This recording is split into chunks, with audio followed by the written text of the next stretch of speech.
Meus amados irmãos, irmãs em Cristo, vamos ter um tempo de oração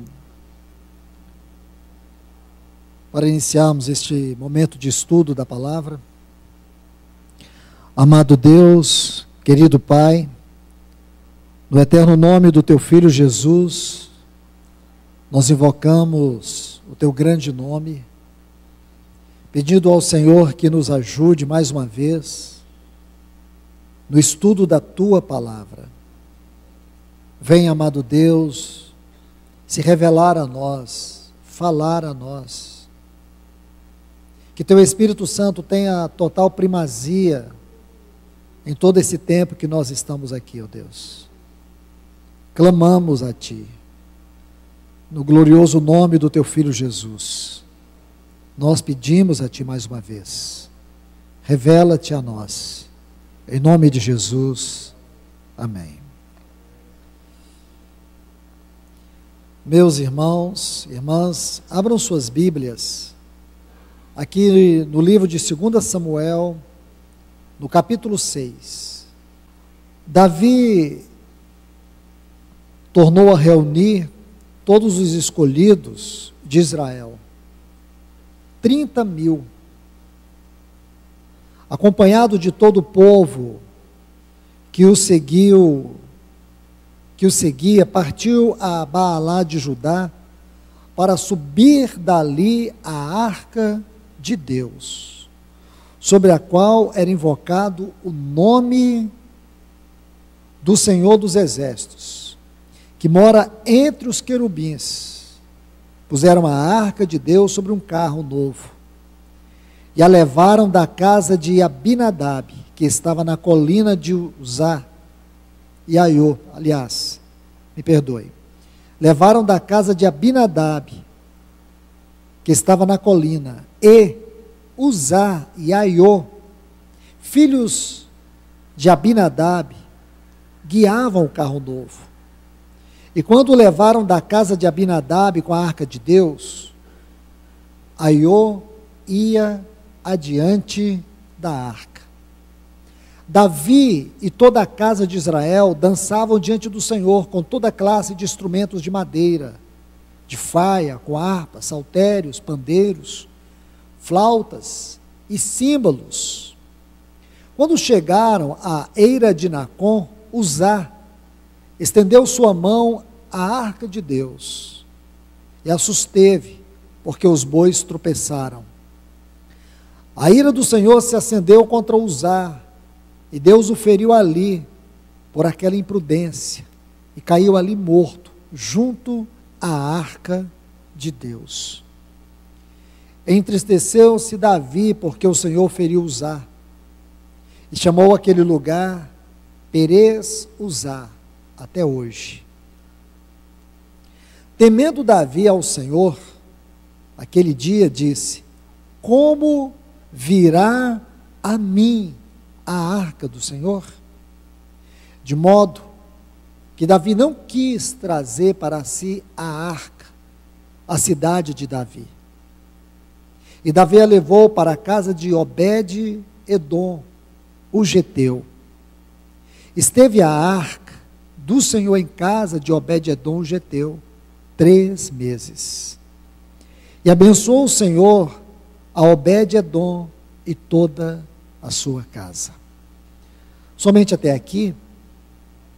Esta palavra nós iremos estudá-la com a graça do Senhor em mais de uma oportunidade. Porque há muitos detalhes que devemos ver com mais precisão, com mais exame. Há muitas coisas que nós precisamos ver aqui, irmãos. Então, que o Senhor nos ajude. Nós vamos estudar este, que é o terceiro avivamento do Antigo Testamento. Já vimos o avivamento ali no livro de Gênesis, aquela geração de piedosos. Depois vimos em 1 Samuel, capítulos 1 a 6, nos dias de Samuel. E agora estamos vendo este aqui, na experiência de Davi e a arca. Muitas coisas precisam ser examinadas aqui.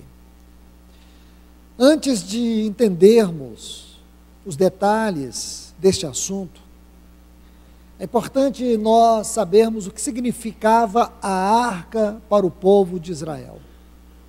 Qual era o verdadeiro significado da arca? Meus irmãos e irmãs, quando nós estudamos tipologia, figuras, números, essas coisas que existem no Antigo Testamento, nós precisamos ser muito cuidadosos. Compreender que são formas de linguagens divina. Deus usa materiais, Deus usa números, Deus usa animais para poder nos falar de coisas espirituais. Quando você quer entender este assunto, em primeiro lugar, nós devemos saber o que significava a arca do ponto de vista espiritual daquele tempo. Então, por favor, vamos aqui no livro de Êxodo, no capítulo 25. Preste bastante atenção, escreva o máximo que você puder, anote o máximo que você puder, porque são informações valiosíssimas.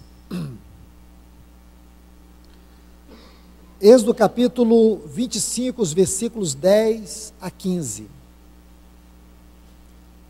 Está escrito assim: Farão também uma arca de madeira de acácia. Madeira de acácia, já expliquei em outras oportunidades. Eram madeiras retorcidas. E uma das particularidades dessa madeira era a resistência à corrosão. Então, tipologicamente falando, essa madeira nos mostra algo muito glorioso no Novo Testamento: a incorruptibilidade da vida humana do nosso Senhor Jesus, cujo comprimento será cerca de 1,5 metro sua largura e pouco mais de 1 metro a sua altura, também um pouco mais de 1 metro. De ouro puro por dentro e por fora a cobrirás, e farás sobre ela uma bordadura de ouro ao redor. Fundirás para ela 4 anéis de ouro, que porás em seus 4 cantos, 2 anéis de um lado e 2 anéis do outro lado. Farás umas varas de madeira de acácia e as cobrirás de ouro. Meterás as varas pelos anéis aos lados, para com ela se levar a arca. As varas ficarão nos anéis da arca e não se tirarão dela, e porás na arca o testemunho que eu te darei. Muito importante essa leitura para nós conhecermos aqui sobre a arca. Meus amados em Cristo Jesus, eu creio que aqui a gente já pôde ver um pouco sobre este assunto. Esses textos nos mostram que a arca era uma peça central, fundamental, que nos fala do testemunho da presença e da fidelidade de Deus. Guarde essas duas palavras, presença e fidelidade. Como que nós vamos entender isso? Olha que informação mais importante eu vou passar para vocês. Este acontecimento aqui, esses textos aqui, eles ocorrem durante aquele período que o povo de Israel ficou no Monte Sinai, naqueles 3 anos e meio, na 12ª estação. Então, se você estudar aqui, Êxodo capítulo 25, versículo 22, eu vou ler o texto.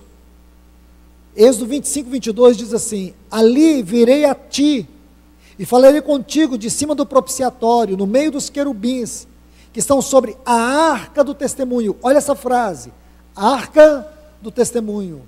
Então, ela era chamada também de arca do testemunho, ok?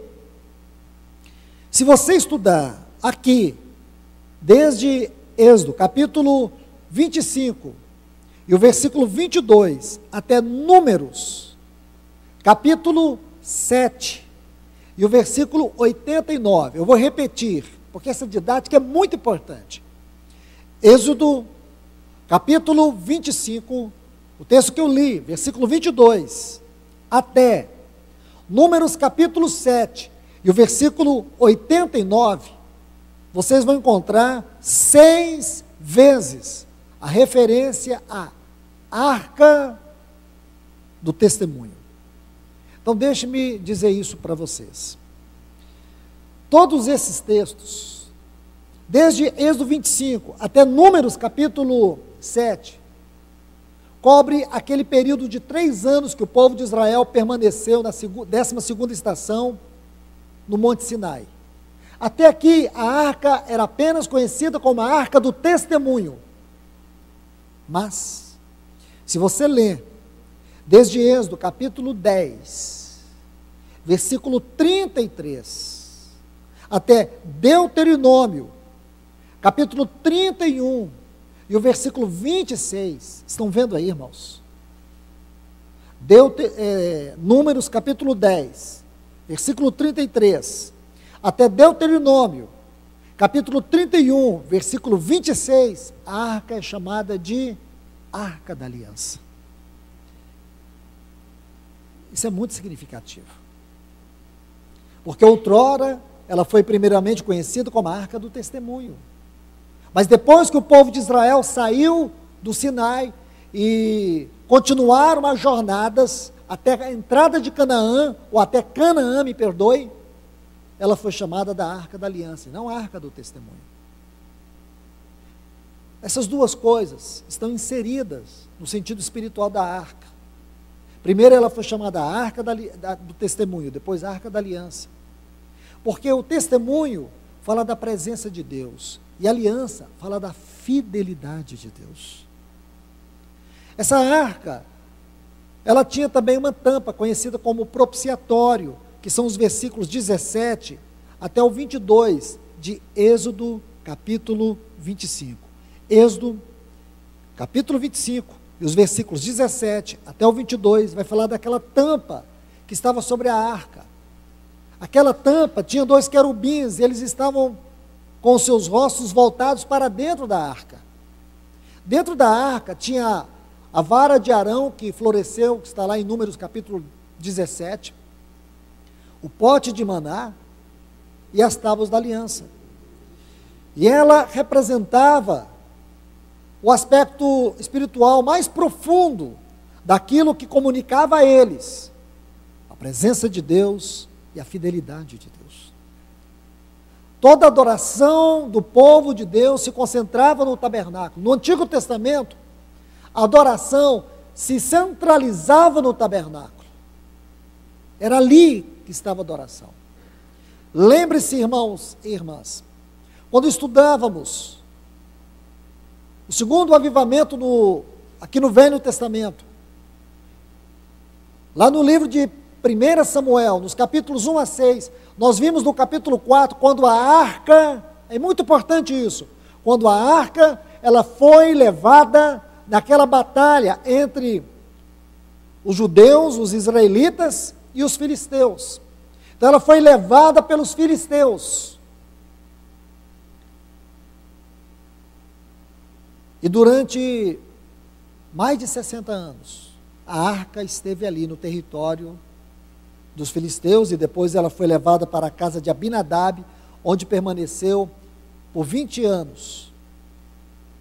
Durante 7 meses, ela esteve no território dos filisteus. E quando você soma todo o tempo, quase 60 anos, a arca esteve fora do tabernáculo. Todo o reinado de Saul, ele nunca se importou com o fato da arca não se encontrar no lugar santíssimo. E Davi tinha um grande desejo de trazer a arca. Por quê, irmãos? Porque Davi sabia muito bem que a arca comunicava algo de um profundo sentido espiritual para Israel. Ainda preciso dizer mais para vocês. Em Atos dos Apóstolos, capítulo 13, diz que Paulo, narrando, ele diz assim: Atos 13, citando o próprio Deus, suas palavras: achei Davi um homem segundo o meu coração. Davi foi conhecido como homem segundo o coração de Deus. Ele não foi conhecido como o grande rei de Israel. O valor espiritual da vida de Davi estava no fato dele ter sido encontrado por Deus como homem segundo o seu coração. Mas nós sabemos que Davi foi um homem falho, um homem que cometeu pecados. Então, como que um homem como este pode ser chamado um homem segundo o coração de Deus? Porque o homem segundo o coração de Deus não é um homem perfeito, mas é um homem sensível à direção e à vontade de Deus. E este é Davi. Ele foi um homem sensível. E agora, depois que ele consolidou o seu reino, ele propôs no seu coração buscar a arca que estava na casa de Abinadab.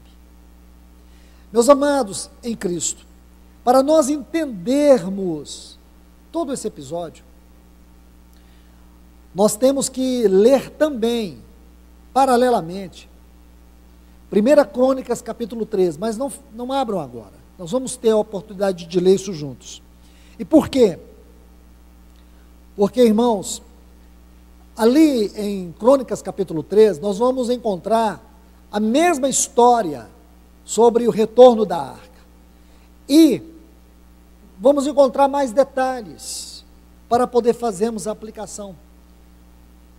Porque sabemos que algo grandioso ocorreu quando essa arca volta, quando ela entra no território de Israel. Mas antes disso, nós temos ainda algumas lições para aprender. O nosso tema é avivamento, ou os avivamentos no Antigo Testamento. E existem situações delicadas aqui que revelam a nossa condição e a nossa situação. Como nós temos falhado em buscar um avivamento. Nós somos uma geração que nós não estamos com um coração disposto, sensível aos anelos de Deus. Isso é fato, irmãos. O nosso arrependimento só dura até o sono chegar. Quando amanhece o dia, não tem mais nada de arrependimento. Nós estamos dispostos a cometer os mesmos pecados e continuar nos nossos caminhos. Nosso arrependimento não tem mudança. Nosso arrependimento não tem uma confissão genuína de pecados. Nós falamos para Deus os nossos pecados e chamamos isso de confissão, mas é uma confissão que não tem arrependimento, que não tem mudança. Então não é arrependimento. Um arrependimento que passa tão rápido. Um arrependimento que não tem mudança. Um arrependimento que não tem um coração quebrantado não é arrependimento. Que não tem contrição não é arrependimento. Que não tem angústia não é arrependimento.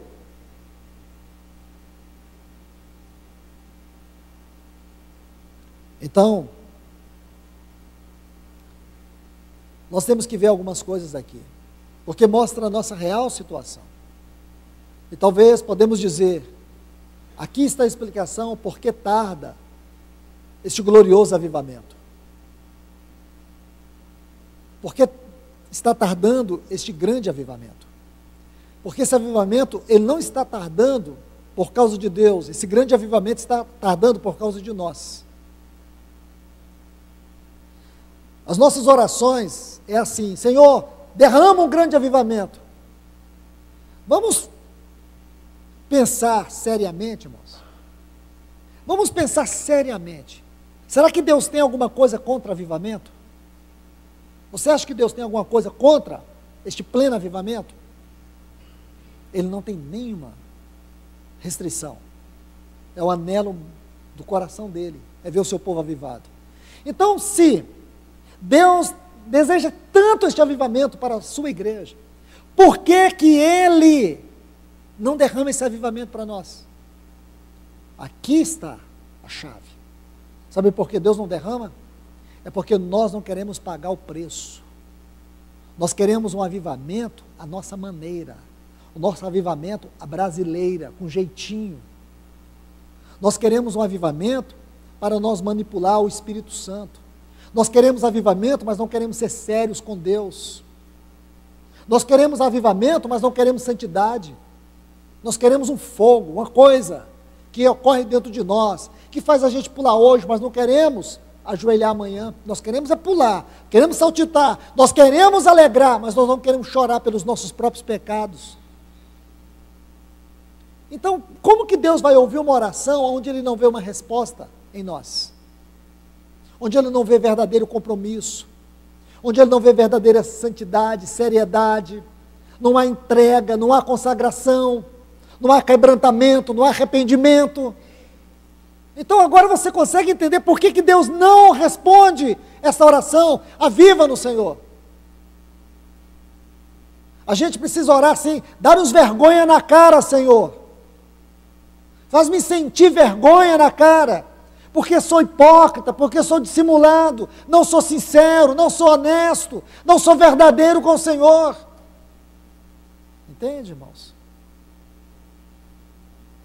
É isso. É porque nós somos apenas meros religiosos.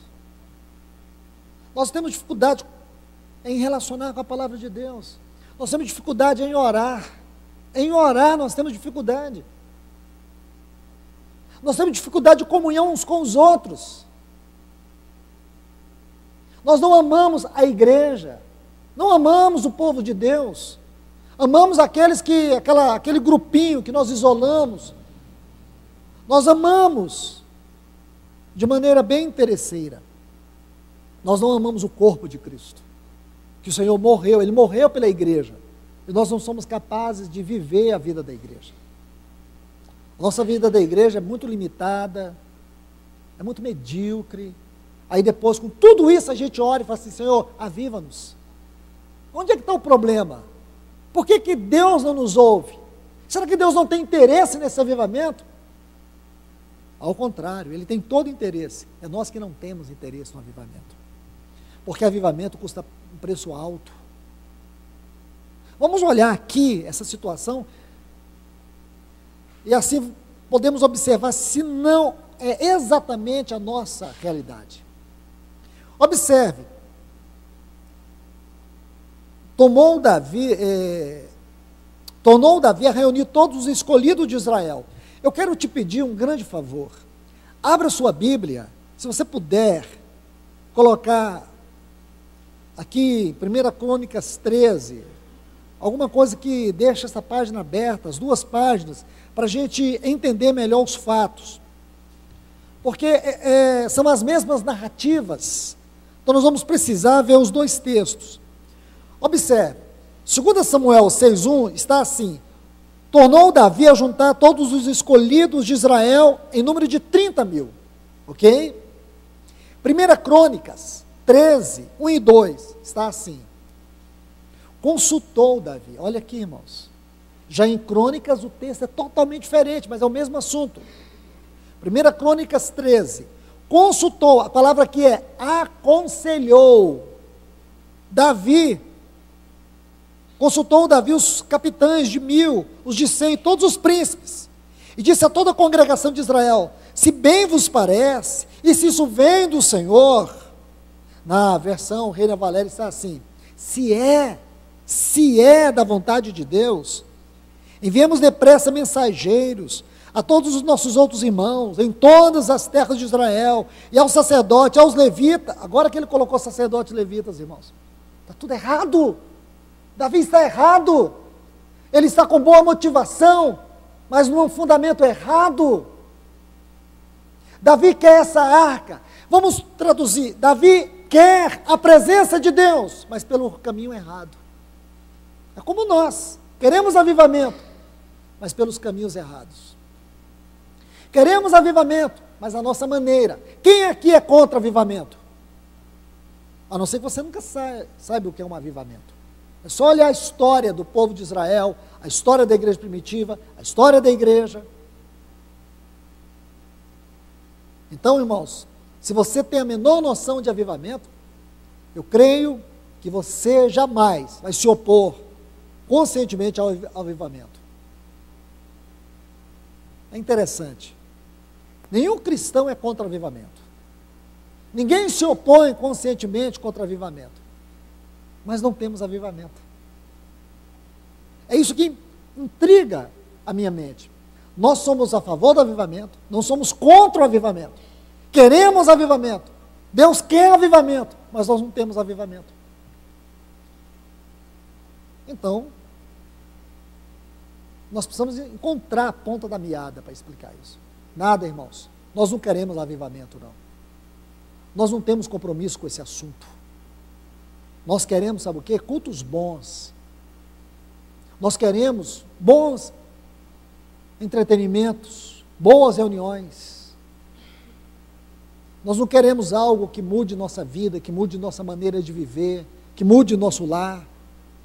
Nós não queremos um avivamento que vai mexer com o nosso tempo, com as nossas prioridades.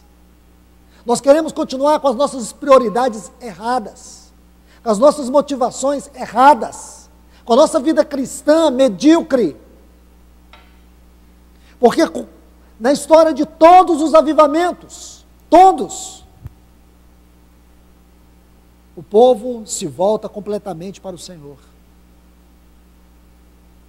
Então nós temos que entender, somos uma oposição a Deus. Nós não somos resposta a Deus para aquilo que pedimos. Veja que Davi, ele consultou os capitães. Ele consultou os seus capitães. Olha aqui, que texto mais importante.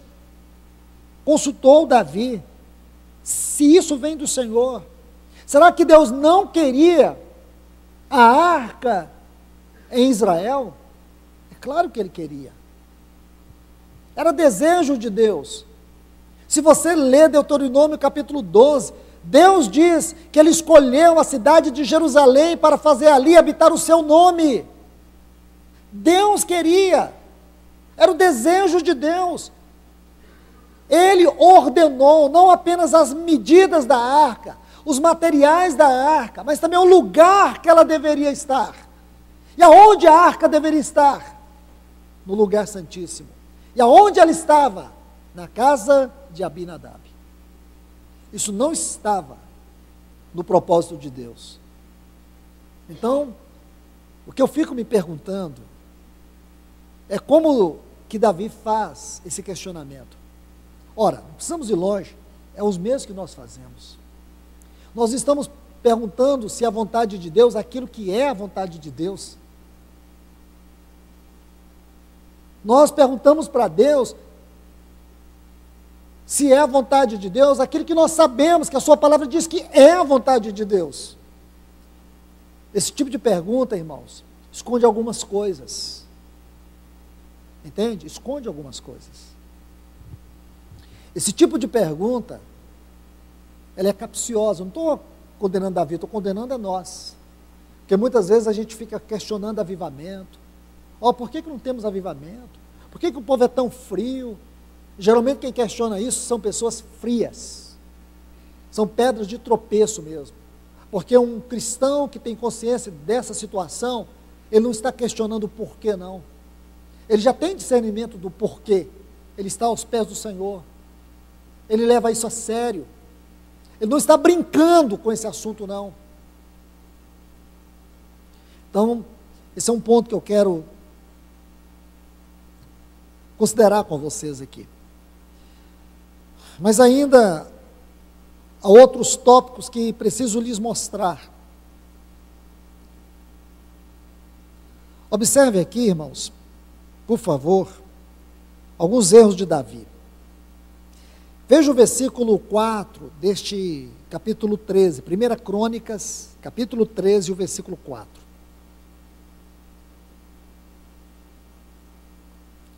E disse toda a assembleia. Então, primeiro nós vimos, ele buscou o conselho com os capitães, e não com os sacerdotes. E havia sacerdotes sérios, irmãos, nesse tempo. Por incrível que pareça, havia Abiatar, Zadok. Havia homens sérios. Homens com envergadura espiritual, mas Davi não os procurou. Davi procurou o conselho com aqueles que não tinham nada para dizer. Com aqueles que lhe obedeciam. Davi procurou o conselho com aqueles que estavam diante dele. Ele precisava buscar conselho com aqueles que estavam diante de Deus. Diante de Deus. Irmãos, sabe qual é a grande carência desta geração que nós estamos vivendo? É que falta homens diante de Deus. Homens que estejam diante de Deus. Aquele clamor de Deus no livro do profeta Ezequiel, quando ele diz: não achei nenhum homem que se colocasse na brecha entre eu e esta cidade. Tem muita gente fazendo barulho, mas não, parece que não há tantas pessoas diante de Deus. E aí, aonde que as pessoas vão? Nesses aproveitadores, nesses gananciosos, nesses que pregam um evangelho barato, sem cruz, nesses que ficam brincando em cima do púlpito, enchendo a cabeça do povo, com palavras do momento, porque hoje nós somos uma geração que queremos viver momento, nós não queremos viver propósito, nós não queremos viver, andar num caminho ascensional, nós queremos saber qual é a nova onda, o que satisfaz agora, o que é bom agora. Nós não estamos vivendo para a eternidade, nós estamos vivendo situações, irmãos, que tragédia. Somos uma geração que não temos temor de Deus, somos uma geração que perdeu o sentido do propósito eterno de Deus, somos uma geração que fazemos questão de desconhecer o plano de Deus. Pregar avivamento no meio deste povo, irmãos, não é fácil, porque as pessoas estão apenas ouvindo, elas não estão escutando, não estão acolhendo, nada muda, nada muda. E qual é o grande problema aqui? Davi buscou homens que estavam debaixo da sua autoridade, ele não foi procurar homens que estavam diante de Deus, e havia homens diante de Deus. Estude a história de Zadok, ele reconhece isso mais tarde. Quando nós examinarmos o capítulo 15, você vai ver que Davi reconhece esse erro. Eu vou apenas citar para vocês. O capítulo 15, versículo 11. 1 Crônicas 15, 11. Diz: chamou Davi os sacerdotes, Zadok e Abiatar. Está vendo aqui homens sérios. E os levitas, Uriel, Asaías, Joel, Semaías, Eliel e Aminadab. E disse a eles: vós sois os principais pais de família dos levitas, santificai-vos, vós e vossos irmãos, santificai-vos, passeis a arca do Senhor, Deus de Israel, para o lugar que lhe preparei. Está vendo aí? Pois, por não haver feito isso da primeira vez, o Senhor nos quebrantou, porque não o buscamos segundo a sua vontade. Estão vendo aí? Eles não haviam buscado o Senhor. Davi não buscou. Está vendo, irmãos? Ô, irmãos, falo para vocês aqui, especialmente os irmãos que têm cargo, que isso seja algo direto para você. O que Deus busca hoje são esses homens. Homens. Meu irmão, se você tem recebido uma medida do Senhor, que você entende que é encargo do Espírito, na casa de Deus, para você servir a Deus, preste atenção nisso, não se omita, não se omita. Está na hora de nós irmos diante do Senhor com toda seriedade, indagarmos ao Senhor sobre essa esfera de encargo, o que Ele tem para falar a nós, para que isso possa ser transmitido para a sua igreja, irmãos. Porque isso tem que acontecer primeiro com esses homens. Davi buscou os homens errados. Não seja você um homem errado, seja um homem certo para esta hora, irmãos. Essa é a grande carência. A grande carência. Existem muitas pessoas viciadas em púlpito, em oportunidade, em ser pregador, em ser isso e ser aquilo. Peça ao Senhor que te liberte disso, seja um servo nas mãos dEle. Quando você estuda a palavra Obed, sabe o que significa Obed? Servo. Nós vamos falar sobre Obed-Edom. A arca foi para a casa dele, depois do episódio de Uzá e Aiô, que nós vamos ver daqui a pouco. Então esse foi um outro erro de Davi.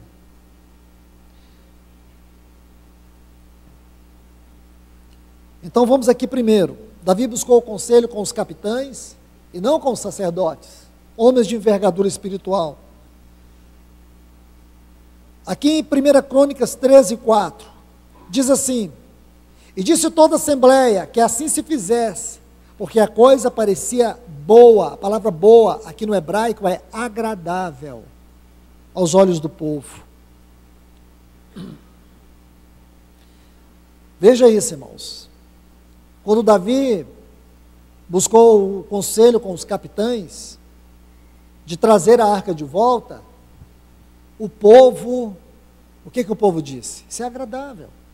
Isso aqui é um retrato de Laodiceia. Sabe o que significa Laodiceia? A opinião do povo, o direito do povo. Quando a igreja perde o governo espiritual, ela começa a produzir demandas. E aí homens surgem para poder satisfazer essas demandas. Pregar o que o povo quer, fazer o que o povo quer.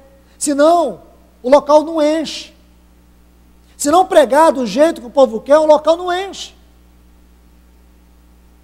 Quem é que suporta ouvir verdade o tempo todo? Ser confrontado o tempo todo? Como se nossa disposição de pecado acabasse quando você tivesse certeza que você foi perdoado.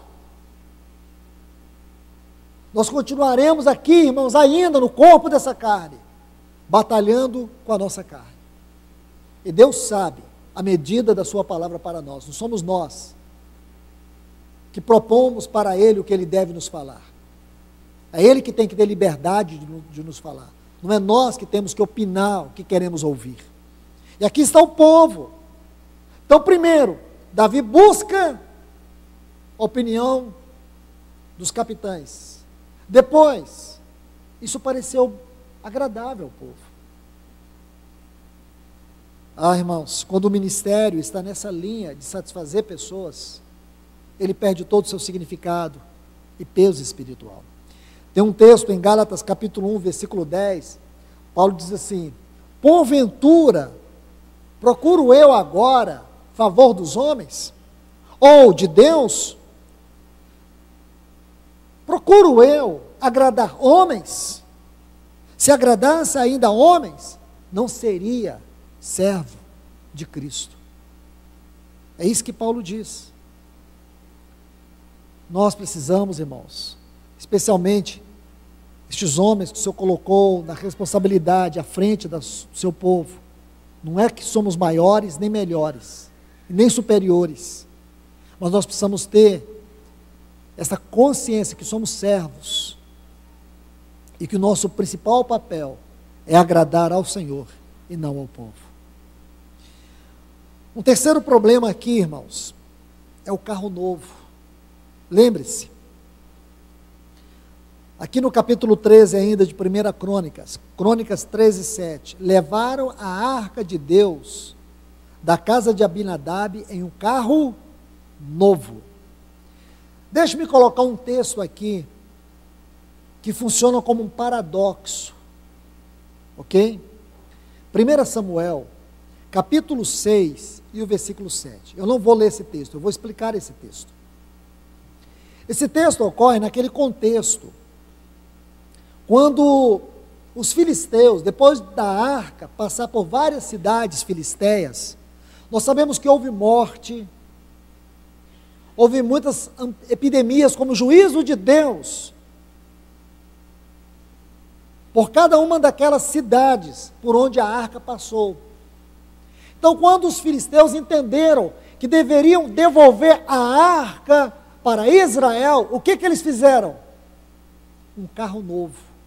Esse texto de 1 Samuel, o capítulo 6, o versículo 7, diz que eles prepararam um carro novo, colocaram aquelas vacas, e aí o carro novo levou a arca de volta para Kiriat Jearim, onde estava a casa de Abinadab. Preste atenção nisso, irmãos. Carro novo. Davi, quando ele vai buscar a arca, o que ele faz? A mesma coisa. Ele preparou um carro novo, colocou as vacas para poder puxar a arca. Que lição nós temos aqui, irmãos? Porque nós queremos o avivamento quebrando princípios, e Deus não quebra princípios. Todas as vezes que nós quebramos princípio, nós abrimos um caminho de morte na Assembleia. Entenda isso, irmãos. Todas as vezes que nós quebramos princípios, nós abrimos um caminho de morte na Assembleia. E isso é sério. Porque foi justamente o que aconteceu. A Bíblia diz aqui no versículo 9, que quando chegaram à eira de Quidom, Uzá estendeu a mão à arca para sustentá-la, porque os bois tropeçaram. Aí no versículo 10 diz que a ira do Senhor se acendeu contra Uzá e o feriu, porque estendeu sua mão à arca e morreu ali, diante de Deus. Está vendo? São essas cenas que os ateus e os ignorantes olham e dizem: esse é o Deus do Velho Testamento, o Deus mau, o Deus que mata, né? O Deus que mata.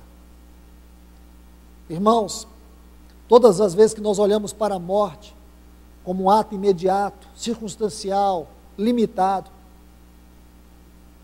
nós perdemos a grande oportunidade de aprender que a vida não pode ser avaliada do ponto de vista do tempo, e sim do ponto de vista da eternidade.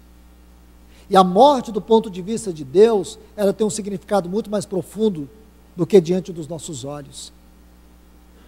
Deus, ele vê o começo, o meio e o fim de uma pessoa. Deus vê disposições e proposições que ninguém é capaz de ver. Então preste atenção aqui, por favor. Uzá estendeu a mão.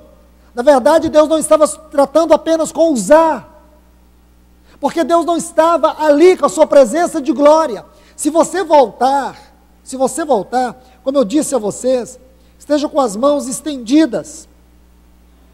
Aqui em 2 Samuel, no capítulo 6, por favor, volte, eu quero ler um texto com vocês. A partir do versículo 4, 2 Samuel capítulo 6, a partir do versículo 4 diz: e quando levaram da casa de Abinadab, com a arca de Deus, Aiô ia diante da arca, Davi e toda a casa de Israel dançavam diante do Senhor. Irmãos, imagine, dançavam diante do Senhor. Que frase é essa? Se você não conhece o resultado final de tudo isso, você pensa: que avivamento. Não é avivamento, irmãos, isso aqui é aviltamento. Eles estavam dançando diante do Senhor, havia uma adoração impressionante aqui, até que eles chegaram a esta eira. E o que aconteceu, irmãos? Morte. Um culto que Deus não aceitou. Ninguém ali estava mal intencionado. Davi não estava mal intencionado. Uzá e Aiô, ninguém. Não havia nenhum deles com más intenções em seus corações. O problema aqui, irmãos, é o profundo desrespeito, é a profanação aos princípios espirituais. Nós nunca vamos ter um pleno avivamento se nós não nos voltarmos de maneira genuína, se nós não nos voltarmos completamente, com o coração sincero diante de Deus. E falo para vocês, irmãos, vai ser uma tragédia aqui, vai ser uma tragédia na sua vida, vai ser uma tragédia na sua casa, perder essa hora, perder esse momento, ignorar essa palavra. Vocês podem seguir, todos nós podemos seguir, mas eu digo para vocês, haverá morte. O Senhor está nos chamando nesta hora. Esse é o último chamamento do Senhor para a sua igreja, porque Ele está voltando. Ele está voltando. Ele está voltando para ser glorificado nos seus santos. Ele está voltando para a sua igreja. Ele está voltando para nos tomar. Algumas coisas terríveis acontecerão, e todo o cenário está caminhando para isto. E nós não estamos prestando atenção, irmãos. Nós estamos olhando para o mundo, estamos desconhecendo o que Deus quer fazer com a sua igreja. Já temos uma apostasia generalizada, sem precedentes. Sem precedentes.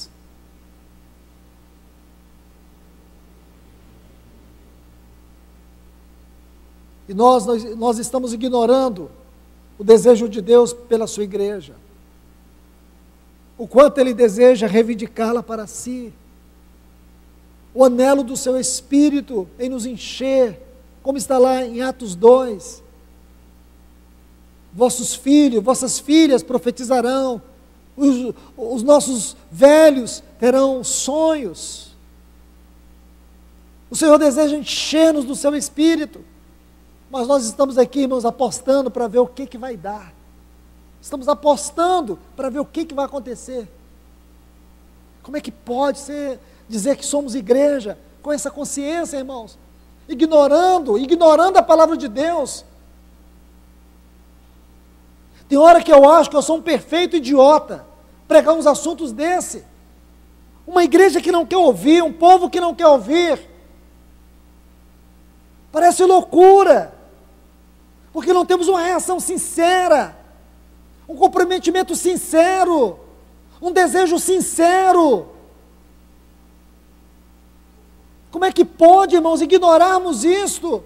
Queremos isso aqui, nós queremos essa carroça de Uzá e Aiô, nós queremos festa, nós queremos cânticos cheios de júbilo, nós queremos essa euforia religiosa, não queremos uma igreja quebrantada, rendida, consagrada, que é um testemunho de Deus na terra.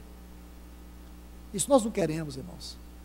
Queremos ser esses cristãos medíocres desta geração. Que triste é isso, irmãos. Nós vemos aqui Davi fazer o que os filisteus fizeram. Sabe o que significa isso, irmãos? É um modelo de igreja que tem suas raízes no padrão do mundo. É isso, irmãos. O que dá certo no mundo, aí nós estamos aplicando na vida cristã. É esse modelo pragmático. É o evangelho pragmático. Dá certo no mundo. Você vê que até a linguagem deles deixa de ser uma linguagem espiritual, bíblica. Eu vejo muitos pregadores eles chamam de linguagem moderna, a linguagem que o jovem entende.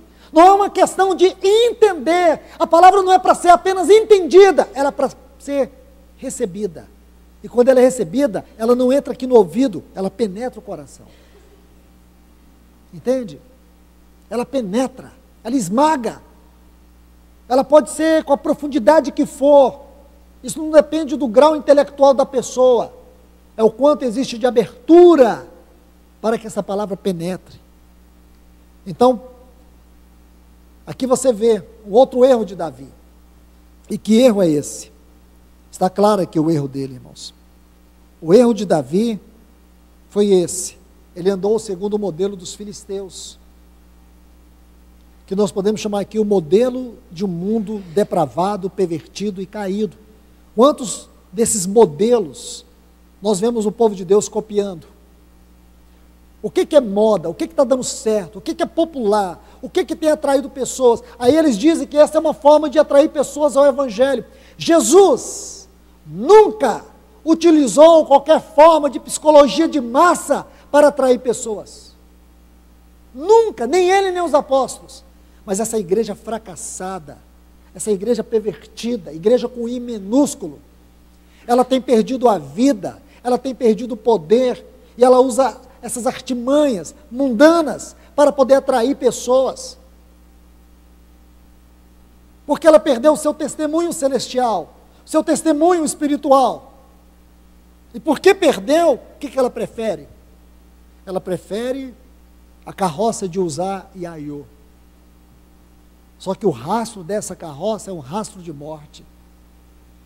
Meus irmãos, nós precisamos chegar diante de Deus com um coração sincero, mais uma vez. Reconhecer os nossos erros, as carroças que nós temos edificado e chamamos isso da presença de Deus.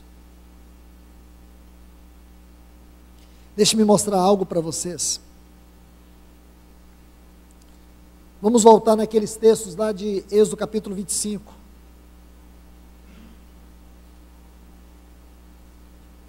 Se você estudar o significado do nome Uzá e Aiô, é muito sugestivo. A palavra Uzá significa força, e Aiô é a palavra hebraica para irmão, no sentido fraterno da palavra. Irmão, no sentido fraterno da palavra. Curioso isso, irmãos. Tem muitas coisas para dizer para vocês. Posso até um pouco mais longe. Se você buscar a palavra Aiô no hebraico, Essa é uma palavra que forma a raiz, o significado da palavra Filadélfia, no Novo Testamento. Não é de esmagar o coração, irmãos. A gente for mexer nessas coisas, não é forçando nada, não. Você vai cair nesses significados, às vezes pequenos, mas que nos faz meditar, nos faz refletir. Meu Deus, o que o Senhor está falando para nós? Porque esses dois aqui, Uzá e Aiô, é uma figura de testemunho, porque o número 2 fala de testemunho, mas não é um testemunho adequado. A conduta de Uzá e Aiô não é uma conduta adequada, não é que eles são culpados. Não vamos aqui condená-los como se eles fossem os culpados. Todo mundo aqui está tentando fazer o melhor, Davi está tentando fazer o melhor, Uzá e Aiô está fazendo o melhor, toda esta multidão, havia mais de 30 mil pessoas ali tentando fazer o melhor, e deu tudo errado, as tentativas erradas. E por quê, irmãos? Porque Deus não se curva aos interesses pervertidos do nosso coração. Deus não se rebaixa à nossa maneira. Deus não se curva. Deus não se permite dominar ou ser dominado. Deus não se permite ser dominado. Não vamos querer fazer um avivamento. A igreja não produz avivamento. A igreja não fabrica avivamento. Não vamos tentar, irmãos, desfrutar a presença de Deus, ter a presença de Deus, fazendo as coisas da nossa maneira. Se nós queremos a presença de Deus, vamos olhar a palavra de Deus, vamos entender o caráter santo de Deus. E o que ele diz? Olha aqui, Êxodo 25, a partir do versículo 12 diz: fundirás para ela 4 anéis de ouro, havia na arca 4 anéis de ouro, que porás em seus 4 cantos. Versículo 13, farás umas varas de madeira de acácia e as cobrirás de ouro. Meterás as varas pelos anéis aos lados da arca, para com elas se levar a arca. É assim que a arca deveria ser conduzida. Não é a maneira da carroça de Uzá e Aiô. Deveria ser conduzida pelos levitas. Vamos voltar para Crônicas capítulo 15, por favor. 1 Crônicas capítulo 15. Uzá e Aiô não eram levitas, irmãos.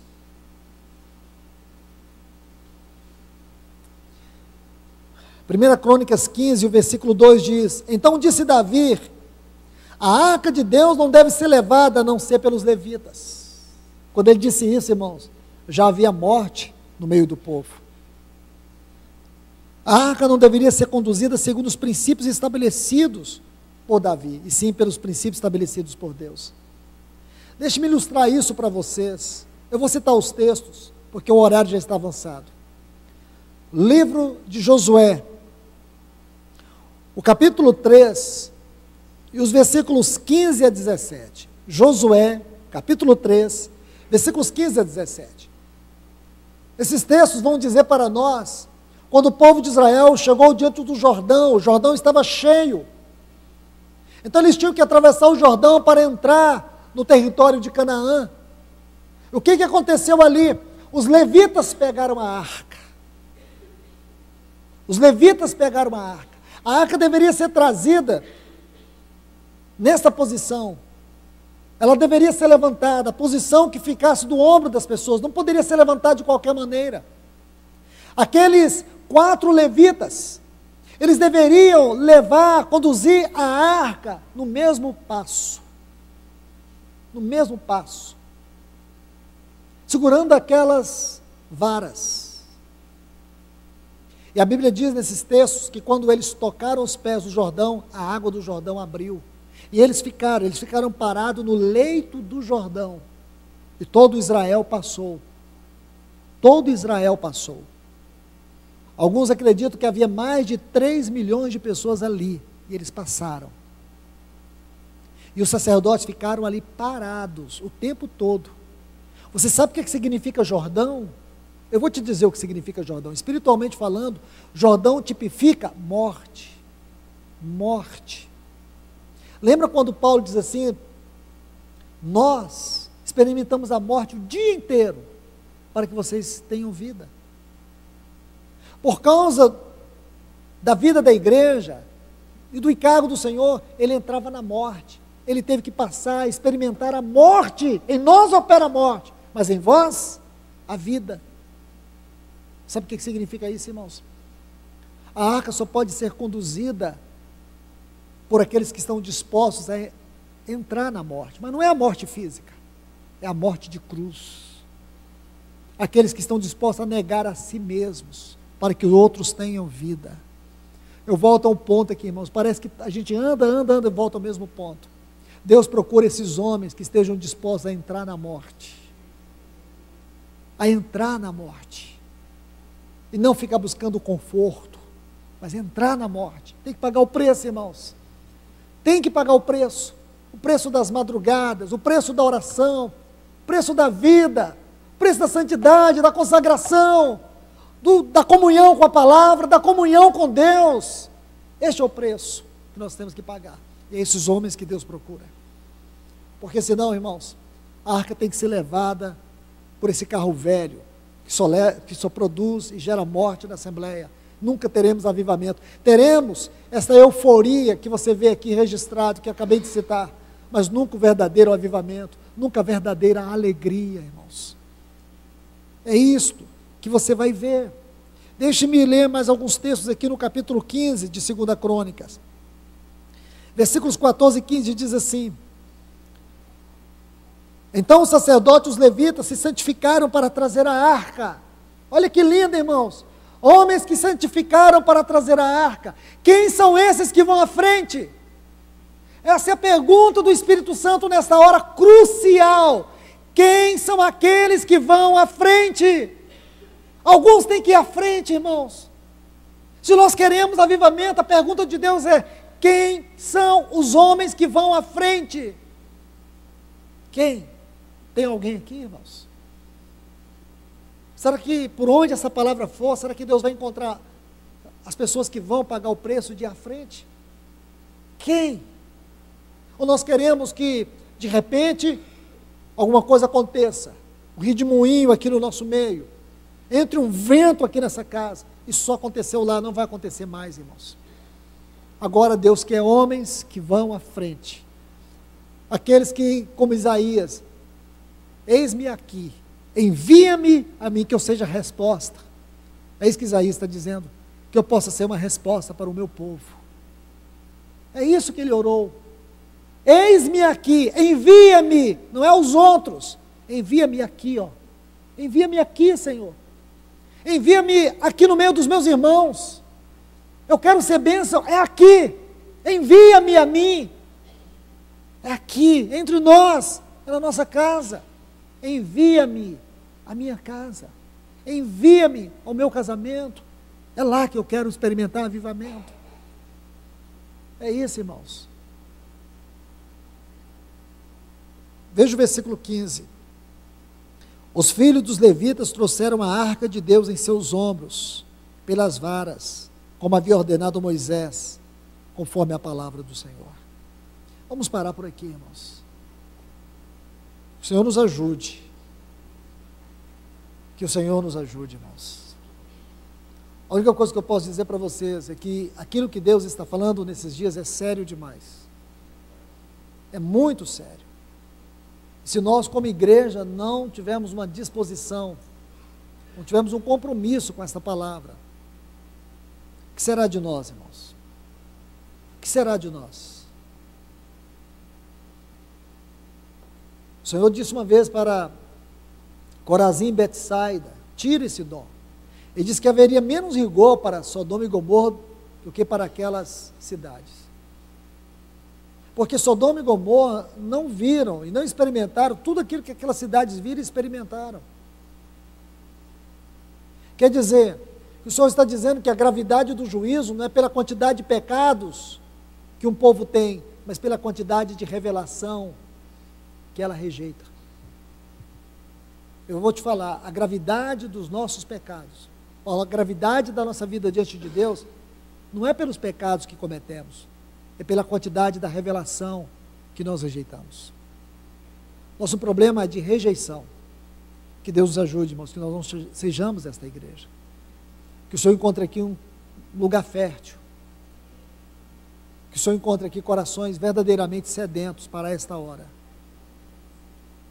Pessoas que estejam dispostas a pagar o preço, para que haja um grande avivamento nessa cidade, um grande avivamento nas nossas casas, um grande avivamento nessa comunidade.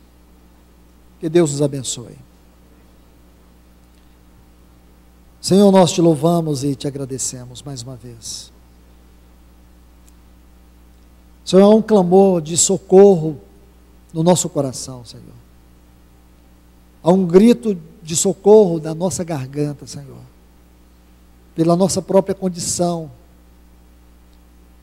por ver, Senhor, nossa frieza, por não haver, Senhor, uma resposta congregacional.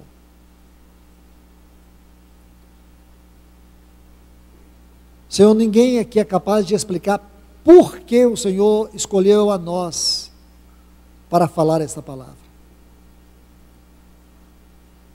Mas nós nos colocamos aqui, Senhor, humildemente, pedindo a Ti Tua ajuda e o Teu socorro. Pai, em nome de Jesus.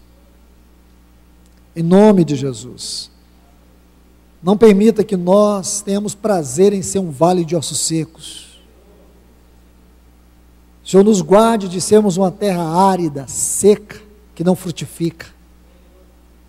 Senhor, nos livra de nós mesmos, Senhor. Senhor, nos livra de nós mesmos. Nos livra, Senhor, dos enganos que estão entulhados no nosso coração. Nos livra, Senhor, da perversidade que se esconde dentro de nós. Nos livra, ó Deus, por favor. A Tua palavra é séria demais, ó Deus. Ó Senhor, antes que o Senhor julgasse um povo, primeiro o Senhor enviou a Tua palavra.